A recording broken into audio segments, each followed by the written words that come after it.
La flamme olympique a été symboliquement allumée à Stoke Mandeville, maison spirituelle du handisport.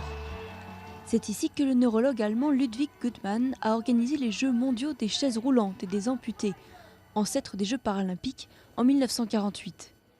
Il dirigeait le centre des blessés de la moelle épinière, fondé après la Seconde Guerre mondiale pour les rescapés du front. Il a mis au point une thérapie de rééducation des patients par le sport. Sa fille, Eva, se souvient des Jeux de 1948.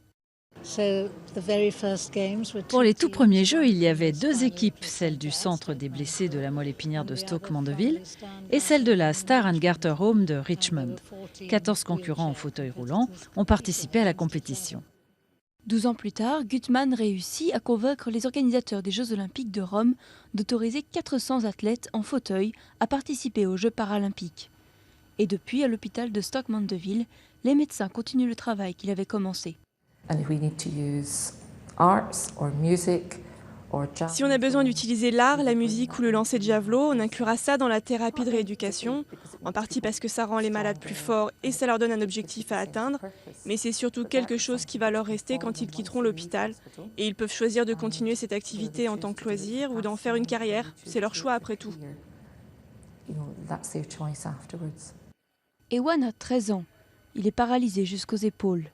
Passionné de boccia, la pétanque adaptée aux handicapés, il suit les Paralympiques avec intérêt.